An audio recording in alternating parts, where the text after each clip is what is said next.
Top 10 सुबह 7:30 बजे, दोपहर 2 बजे और शाम 4 बजे, सिर्फ जी न्यूज पर। कैसे एमसीडी की रिटायर्ड प्रिंसिपल के लिए हक की मुहिम बनी संजीवनी। जी न्यूज वालों का बहुत बहुत धन्यवाद, जिन्होंने इतना हेल्प किया और इतना कष्ट उठाया, जिसकी वजह से ये सब हुआ, नहीं तो शायद ही कितने साल लगते कह नहीं सकते। कैसे पीएफ की खातिर 5 साल भटके दामोदर वैली के सैकड़ों कर्मचारी। जानने के लिए देखिए जी हेल्पलाइन हक का सवाल, मंगलवार शाम 8:30 बजे और बुधवार और शनिवार दोपहर 3:30 बजे, सिर्फ जी मीडिया पर। हेडलाइंस के प्रायोजक हैं राजश्री पान मसाला, अच्छा खाइए निश्चिंत रहिए, हिलमैन पहनो सब मंगल होगा, हिलमैन अंडरवियर बनियान और टॉप्स टोमेटो केचप, इंडिया का इंटरनेशनल टेस्ट।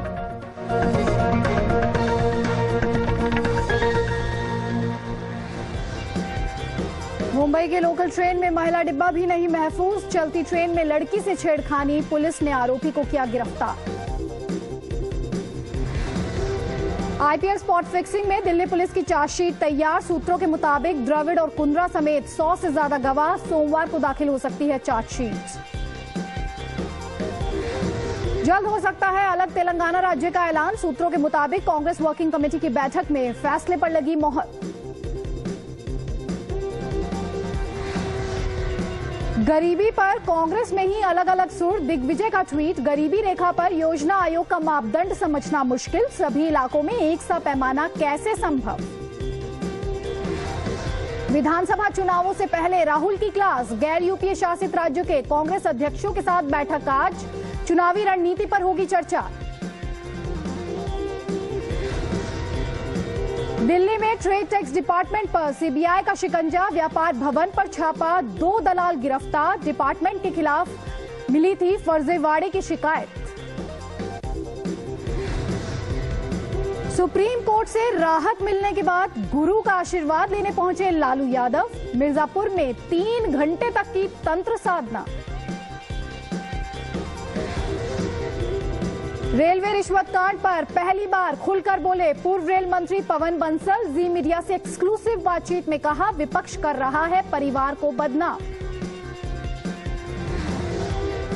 धवन के धमाके से धुला जिम्बाब्वे, दूसरे वनडे में टीम इंडिया ने 58 रन से धोया, शिखर धवन ने 116 रन, 5 मैचों की सीरीज में टीम 2-0 से आगे।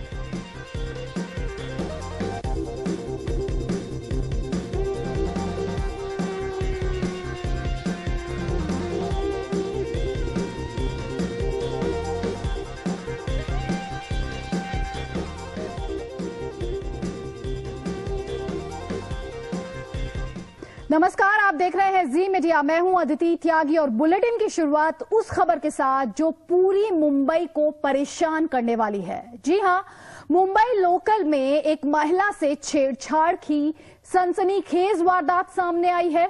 हालांकि पुलिस ने आरोपी को गिरफ्तार कर लिया है।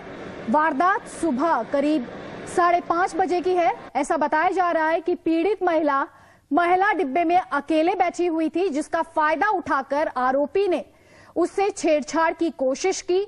महिला ने जब हल्ला मचाया तो दूसरे पैसेंजर ने आरोपी को पकड़ लिया और फिर उसे पुलिस के हवाले कर दिया गया। पुलिस का कहना है कि छेड़छाड़ के वक्त आरोपी नशे में था। घटना महालक्ष्मी से लोअर परेल के बीच की है और करीब सुबह 5:30 बजे का ये पूरा मामला है। तो सवाल उठ रहा है कि कितनी सुरक्षित है मुंबई लोकल और दूसरी तरफ वो आरोपी जिसने महिला के साथ छेड़छाड़ की। ऐसा माना जा रहा है कि नशे में धुत था ये शख्स। और बड़ी बात ये कि ये जो महिला थी ये लेडीज कंपार्टमेंट में बैठी हुई थी और उससे भी बड़ी चौंकाने वाली बात ये कि उस समय कोई भी पुलिसकर्मी उस डिब्बे में नहीं था, जो कि नियम कायदे कहते हैं कि होना चाहिए। अभी कुछ ही दिनों पहले 3 जुलाई को मुंबई में एक सर्वे आया था जिसमें महिलाओं ने साफ तौर पर कहा था कि वो पब्लिक प्लेसेस पर खुद को असुरक्षित महसूस करती हैं। ये कहा था मुंबई की महिलाओं ने। और साथ ही उस सर्वे में ये भी आया था कि ये जो पब्लिक प्लेसेस हैं इनका इस्तेमाल जुआ खेलने और नशा करने के लिए किया जाता है। और ऐसा ही मामला अब देखने को मिला सुबह करीब 5:30 बजे, जब एक लोकल में महिला कंपार्टमेंट में जो पीड़ित थी वो सफर कर रही थी और नशे में धुत एक शख्स ने महिला के साथ बदतमीजी की। जी मीडिया संवाददाता अंकुर त्यागी जुड़ रहे हैं। अंकुर, 3 जुलाई को एक सर्वे आता है जिसमें मुंबई की महिलाएं साफ कह देती हैं कि वो पब्लिक प्लेसेस पर खुद को असुरक्षित पाती हैं। इस सर्वे को अगर हम रखें पर्सपेक्टिव में और आज वाली वारदात को देखें तो सुबह ट्रेन में सुरक्षा कर्मी का ना होना बहुत बड़ा सवालिया निशान लगाता है महिलाओं की सुरक्षा पर, खास तौर पर यह भी देखते हुए कि ये बहुत अर्ली मॉर्निंग की घटना है। अदिति, जो आपने सर्वे बताया है उसके अलावा एक फैक्ट मैं आपको बताना चाहता हूं। पिछले ही महीने हाईकोर्ट जो है उसने एक ऑर्डर निकाला था कि मुंबई में महिलाओं की सुरक्षा को ध्यान में रखते हुए जीआरपी यानी ग्रेटर रेलवे पुलिस है, उसके अलावा आरपीएफ रेलवे पुलिस फोर्स के 2000 जवान डिप्लॉय कराए जाएं।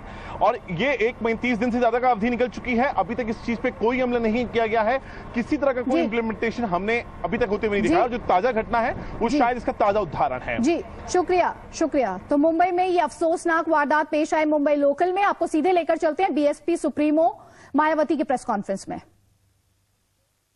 समाज के लोगों की हर मामले में व हर स्तर पर ज्यादातर उपेक्षा की जा रही है, इसलिए अब धीरे धीरे इन उपेक्षित वर्गों के लोगों को, यादव समाज को छोड़कर बाकी जो अन्य समाज के लोग हैं, तो इसलिए अब धीरे धीरे इन उपेक्षित वर्गों के लोगों को इस सरकार में अपने अधिकारों की कटौती होते हुए देखकर इन्हें अपने अधिकारों के हित में सड़कों पर उतरकर मजबूरी में आंदोलन करना पड़ रहा है और साथ ही अपने न्याय के लिए इन्हें मान्य कोर्ट में भी जाना पड़ रहा है। और इस बात का जीता जागता उदाहरण वर्तमान सपा सरकार के दिशा निर्देशन में उत्तर प्रदेश लोक सेवा आयोग द्वारा एक विशेष यादव समाज के लोगों को, एक विशेष जाति यानी कि यादव समाज के लोगों को नौकरियों में ज्यादा से ज्यादा भर्ती करने के खास मकसद से, तो इसमें भर्ती करने के मामले में वर्षों से चली आ रही पुरानी आरक्षण की नीति को बदलकर नई आरक्षण की नीति को लागू करना है। ये इस बात का बहुत बड़ा एग्जाम्पल है। और इस नई आरक्षण की नीति के तहत अब प्रदेश में ये हो रहा था कि प्रदेश में पहले आरक्षण की पुरानी व्यवस्था में आरक्षित वर्ग को अंतिम परिणाम में ओवरलैपिंग का लाभ दिया जाता था और इसमें आरक्षित वर्ग को सामान्य वर्ग के कट ऑफ नंबर से ऊपर नंबर लाने पर फिर सामान्य वर्ग में शामिल मान लिया जाता था। लेकिन अब वर्तमान सपा सरकार में उत्तर प्रदेश लोक सेवा आयोग ने इस नियम को बदलकर हर स्तर पर आरक्षित वर्ग को ओवरलैपिंग का लाभ देने का फैसला कर लिया है और आरक्षित में नाम आरक्षित का फायदा केवल एक विशेष जाति यादव समाज का है। इससे प्रदेश में सामान्य वर्ग के अभ्यर्थियों के अवसर कम हो रहे थे और इसका बड़ा भारी नुकसान खास तौर से इस वर्तमान सपा सरकार में अपर कास्ट समाज के अभ्यर्थियों को ज्यादा हो रहा था और इसका अर्थात सपा सरकार की इस नई आरक्षण नीति का हमारी पार्टी कड़ा विरोध करती है व इसकी कड़ी निंदा भी करती है। और इसके साथ ही इस मामले को लेकर अर्थात इस नई आरक्षण की नीति को खत्म करने के लिए जो नौजवान लोग सपा सरकार के खिलाफ आंदोलन कर रहे थे, इलाहाबाद में आंदोलन कर रहे थे, उनका हमारी पार्टी पुरजोर समर्थन करती है। और इतना ही नहीं बल्कि जब ये लोग इस मामले को लेकर, जब ये आंदोलनकारी लोग इस मामले को लेकर माननीय कोर्ट में गए और माननीय कोर्ट ने इनकी शिकायत को काफी गंभीरता से लेते हुए इस संदर्भ में फैसला सुरक्षित रखकर इसका निर्णय जल्दी ही देने के लिए कहा, तो माननीय कोर्ट की इस मामले में सख्ती को देखते हुए फिर सपा सरकार को कोर्ट का निर्णय आने से पहले ही फिर मजबूरी में इस नई आरक्षण की नीति को बदलकर पुरानी आरक्षण की नीति को बहाल करना पड़ा है। तो बीएसपी सुप्रीमो मायावती अपना विरोध दर्ज कराते हुए इससे पहले कल छात्रों के भारी विरोध की वजह से यूपी पीएससी ने नए रिजर्वेशन पॉलिसी को वापस ले लिया गया। जल्द ही यूपी पीएससी 2011 के रिजल्ट को रद्द कर दोबारा नए रिजल्ट का ऐलान करेगा। समझा जा रहा है कि ये फैसला छात्रों के विरोध प्रदर्शन और इलाहाबाद हाईकोर्ट में दायर अर्जी के मद्देनजर लिया गया है। इलाहाबाद हाईकोर्ट ने आरक्षण के खिलाफ दायर याचिका पर फैसला सुरक्षित रखा है। रिजर्वेशन के खिलाफ छात्रों के विरोध को देखते हुए सीएम अखिलेश यादव ने कल यूपी पीएससी के चेयरमैन अनिल कुमार यादव को तलब किया था। बाद में सेक्रेटरी अनिल कुमार को हटा दिया गया। तो आपको एक बार फिर से बता देते हैं कि कल जिस तरीके से छात्रों का भारी विरोध देखने को मिला है यूपी पीएससी की नई रिजर्वेशन पॉलिसी को देखते हुए, उसके बाद ये रिजर्वेशन वापस ले लिया गया और 2011 के रिजल्ट को रद्द कर नए रिजल्ट का ऐलान किया जाएगा, ये घोषणा कर दी गई। ऐसा माना जा रहा है कि ये जो फैसला लिया है अखिलेश यादव ने, ये फैसला लिया है छात्रों के विरोध प्रदर्शन को देखते हुए और साथ ही ये देखते हुए कि इलाहाबाद हाईकोर्ट में एक अर्जी दायर की गई है इस रिजर्वेशन को लेकर और इलाहाबाद हाईकोर्ट ने आरक्षण के खिलाफ इस याचिका पर अपना फैसला जो है वो सुरक्षित रखा हुआ है।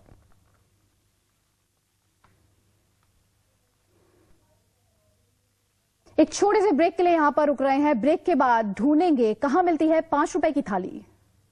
कैसे एमसीडी की रिटायर्ड प्रिंसिपल के लिए हक की मुहिम बनी संजीवनी। नीजू वालों का बहुत बहुत धन्यवाद जिन्होंने इतना हेल्प किया और इतना कष्ट उठाया, जिसकी वजह से ये सब हुआ, नहीं तो शायद ही कितने साल लगते कह नहीं सकते। कैसे पीएफ की खातिर 5 साल भटके दामोदर वैली के सैकड़ों कर्मचारी। जानने के लिए देखिए जी हेल्पलाइन हक का सवाल, मंगलवार शाम 8:30 बजे और बुधवार और शनिवार दोपहर 3:30 बजे सिर्फ जी मीडिया पर।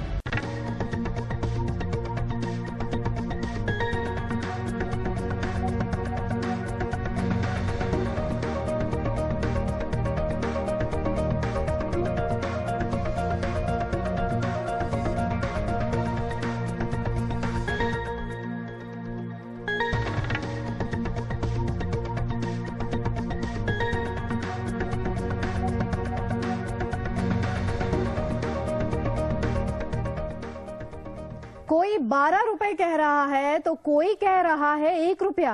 इसके पहले की नेता ये ही कह दें कि जिंदा तो हवा खाकर भी रहा जा सकता है। जी मीडिया आज पूरे देश भर से जायजा लेकर आपको बताएगा कि आखिर कहां मिल रहा है 5 रुपए में खाना। 5 रुपए के खाने की खोज में देश भर में जी मीडिया की टीम काम पर लग चुकी है और जैसे जैसे रिपोर्ट्स आती जाएंगी हम आपको दिन भर दिखाते जाएंगे।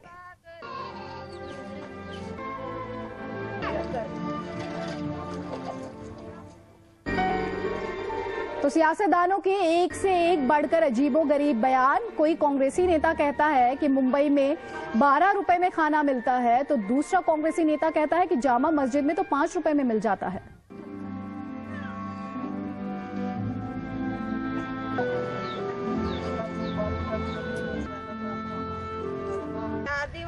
तो नेता एक के बाद एक दावे तो करते हैं लेकिन वास्तविकता से कितने दूर हैं साफ देखा जा सकता है। पहले प्लानिंग कमीशन दावा करता है कि देश में गरीबी घटी है। सवाल ये कि गरीबों की संख्या घटी है या गरीबी घटी है।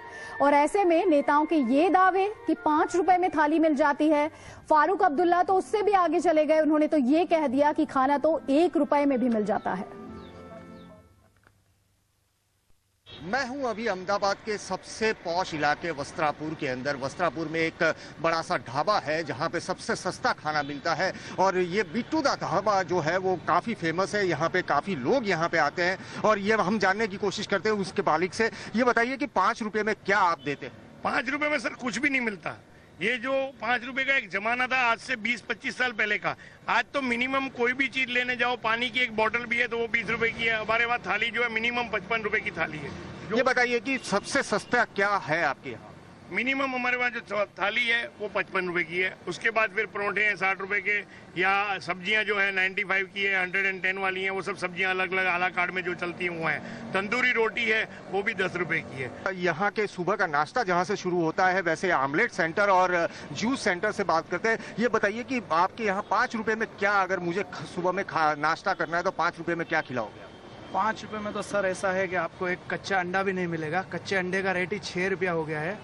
ये ऐसे कौन लोग हैं जो ऐसा स्टेटमेंट देते हैं कि 5 रुपए में भरपेट रोटी मिलता है। 5 रुपए में अगर खाना खाना होगा मुझे तो फिर गुरुद्वारे में या मंदिर में जाके बैठ जाऊंगा, वहाँ पे 5 रुपया डाल के फिर भरपेट खाना मिलेगा। तो ये है एक जूस सेंटर जहाँ सुबह कर लोग सेहत बनाने के लिए आते हैं। यहाँ पे जूस का जो दाम है वो कम से कम 30 रुपए से शुरू होता है। ये बताइए कि 5 रुपए में आप मुझे क्या देंगे यहाँ पे? 5 रुपए में सर एक पानी 5 रुपए पानी का बोतल भी नहीं मिलता। पानी का बोतल का भी 20 रुपए हो गया सर। एक गिलास का 30 रुपया हम लोग लेते हैं सर।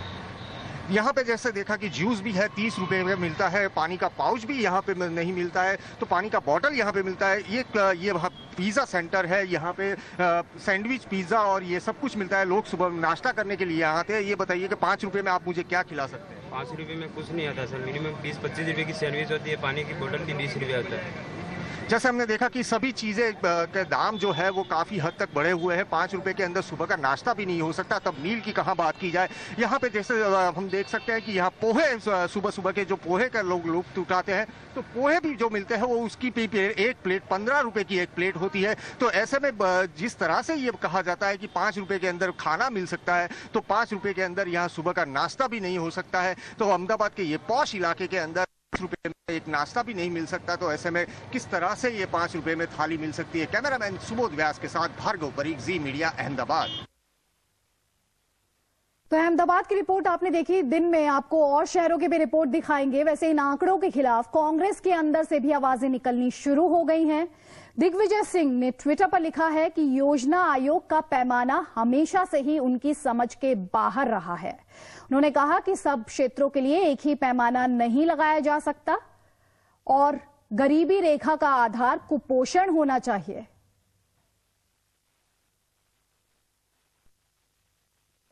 आपको एक बार फिर से दिखाते हैं कांग्रेस और सरकार के नुमाइंदों के वो 3 बयान जिन्होंने सियासी गलियारों से लेकर सड़क तक घमासान मचा रखा है। 5 रुपए में खाना दिल्ली में तो खाया जा सकता है, मुंबई का मुझे पता नहीं।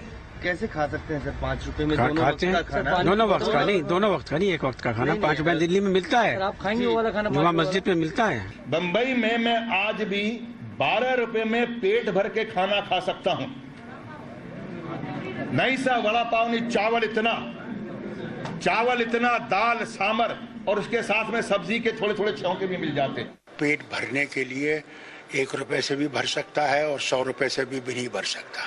सवाल इस बात का है कि आप खाना क्या चाहते हैं। हम तो चाहते हैं कि देश तरक्की करे, आगे बढ़े, और देश को आगे ले जाने के लिए ये चीजें जरूरी हैं।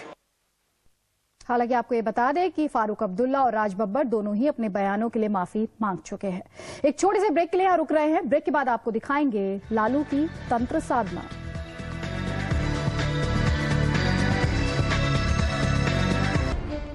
प्रिंसिपल के लिए हक की मुहिम बनी संजीवनी। जी नीचू वालों का बहुत बहुत धन्यवाद, इतना हेल्प किया, इतना कष्ट उठाया, जिसकी वजह से ये सब हुआ। नहीं तो शायद ही कितने साल लगते कह नहीं सकते। कैसे पीएफ की खातिर 5 साल भटके दामोदर वैली के सैकड़ों कर्मचारी। जानने के लिए देखिए जी हेल्पलाइन हक का सवाल, मंगलवार शाम 8:30 बजे और बुधवार और शनिवार दोपहर 3:30 बजे सिर्फ जी मीडिया पर। तेलंगाना को अलग राज्य बनाने का ऐलान अगले हफ्ते हो सकता है। सूत्रों की माने तो 5 अगस्त को संसद के मॉनसून सत्र से पहले कांग्रेस कार्य समिति की बैठक में तेलंगाना राज्य निर्माण पर अंतिम मोहर लगाई जा सकती है। आंध्रा में स्थानीय निकाय चुनाव 30 जुलाई को खत्म होंगे। कांग्रेस बस चुनाव निपटने के इंतजार में है। ऐसे में सूत्रों का दावा है कि नए तेलंगाना का जो खाका खींचा गया है उसके मुताबिक राज्य विभाजन के बाद तेलंगाना और आंध्र प्रदेश दोनों में 12-12 जिले होंगे और हैदराबाद यूनियन टेरिटरी होगी। राज्य विभाजन के साथ आंध्र और तेलंगाना दोनों को आर्थिक पैकेज देने का ऐलान होगा। कार्य समिति की बैठक से पहले गृह मंत्री सुशील कुमार शिंदे राज्य में सुरक्षा की समीक्षा करेंगे और बैठक में इसकी जानकारी देंगे। प्रधानमंत्री इस पर सर्वदलीय बैठक बुलाकर तमाम पार्टी नेताओं से चर्चा करेंगे। केंद्र के औपचारिक ऐलान से पहले आंध्र प्रदेश में एक्स्ट्रा फोर्स की तैनाती भी की जाएगी। अलग तेलंगाना पर क्या क्या राजनीतिक हलचल हुई है, चलिए आपको सिलसिलेवार तरीके से दिखाते हैं। 2001 में चंद्रशेखर राव ने टीआरएस बनाई। 2006 में कांग्रेस और टीआरएस के तेलंगाना मुद्दे पर रास्ते अलग हो गए। जनवरी 2010 पर तेलंगाना पर श्री कृष्ण कमेटी का गठन हुआ। दिसंबर 2010 में इस कमेटी ने रिपोर्ट सौंपी, 6 सुझाव दिए और अब जो कांग्रेस आला कमान है वो अलग राज्य बनाने के मूड में है। जनवरी 2013 शिंदे की डेडलाइन खत्म हो गई। तेलंगाना में जो विरोध प्रदर्शन थे वो तेज हो गए। मई 2013 में कांग्रेस में असंतोष गहरा गया और जुलाई 2013 तेलंगाना के विरोध में आंध्र के कई विधायकों ने इस्तीफे दे दिए। दरअसल कोस्टल और रायलसीमा में जो कांग्रेसी विधायक हैं वो इसके पक्ष में नहीं है। यहां तक कि मुख्यमंत्री किरण रेड्डी जो है, ऐसा माना जा रहा है कि वो भी आंध्रा के विभाजन के पक्ष में नहीं है, लेकिन आलाकमान ने कहीं ना कहीं ये मन बना लिया है। कोर ग्रुप की कल बैठक हुई थी, जिसके बाद कांग्रेस पार्टी के आंध्रा मामलों के प्रभारी दिग्विजय सिंह ने कहा कि जल्द ही तेलंगाना को लेकर कांग्रेस पार्टी की तरफ से और यूपीए की तरफ से लोगों को जानकारी मिलेगी। आगे बढ़ते हैं। चारा घोटाला केस में सुप्रीम कोर्ट से राहत मिलने के बाद आरजेडी सुप्रीमो लालू यादव इन दिनों पूजा पाठ में व्यस्त हैं। लालू शुक्रवार को मिर्जापुर में थे, जहां उन्होंने अपने तांत्रिक गुरु विभूति नारायण के आश्रम में पूजा अर्चना की। आश्रम में लालू करीब 3 घंटे तक रुके।